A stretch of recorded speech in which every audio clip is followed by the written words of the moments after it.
Another day, another basketball stories na naman ang pagkukwentuhan natin. At ngayon nga ay pag-uusapan natin ang naibalitang pagperma na ni James Harden ng kontrata sa Cleveland Cavaliers at ang balitang may bagong trade na nga po nagagawin ngayon, ang Golden State Warriors. Matapos nga po ang halos 2 buwang paghihintay ay sa wakas nagkasundo na nga po ang kampo ni James Harden at ang front office ng Cavaliers sa isang 3-year contract na nagkakahalaga ng $97 million. May kasama ring player option para sa 2028-2029 season at trade kicker ang bagong kontrata, kaya malinaw na seryoso ang Cleveland sa pagpapatuloy ng kanilang partnership kay Harden. Matatanda ang tinanggihan ni Harden ang kanyang dating $42.3 million na player option para sa 2026-2027 season upang magkaroon ng pagkakataon na makakuha ng mas malaking long-term deal, at mukhang nagbunga na nga po ngayon ang kanyang desisyon. Malaki rin nga po ang naging epekto ni Harden sa Cavaliers matapos siyang dumating mula sa Clippers. Since sa kanyang unang 26 games kasama ang Cleveland ay nag-average siya ng humigit kumulang 20.5 points at 7.7 assists per game, habang naging isa siya sa mga pangunahing playmaker ng kanilang kupunan.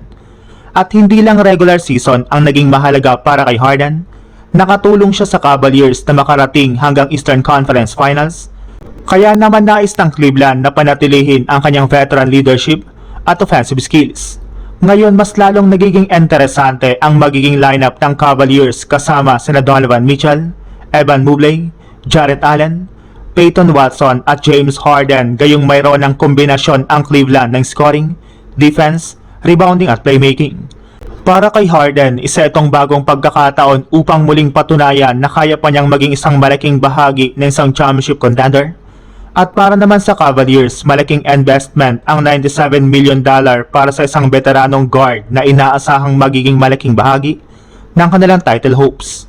Sa ibang balita naman, mukhang hindi pa tapos ang JSW sa paghahanap ng magiging susunod na malaking superstar na makakasama ni Stephen Curry. Sa ngayon, lumalakas ang usapan tungkol sa posibilidad na targetan ng Warriors si Nikola Jokic sa darating na 2027 offseason. Hindi pa ito kumpirmado ang trade plan, pero may mga ulat ng tumitingin sa 2027 bilang isang napakahalagang offseason para sa Golden State Warriors. While posible din naman nga po magkaroon ng malaking financial flexibility ang Warriors pagsapit ng 2027 na maaaring magbigay sa kanila ng pagkakataong gumawa ng franchise-changing move para sa isang superstar.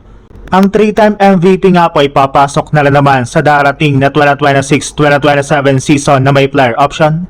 Kaya magiging napakahalaga ng magiging desisyon nito pagdating ng 2027 offseason, at dito na nga po papasok ang interes ng Golden State Warriors.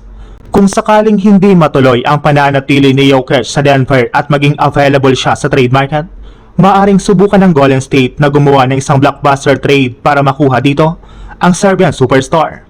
At hindi lang naman nga po ito simpleng trade, dahil posibleng kailangan ng Warriors na sakripisyo ang ilang mahalagang assets, draft picks at players para lamang magkaroon ng pagkakataong makuha ang isang player na kayang baguhin ang direksyon ng buong franchise.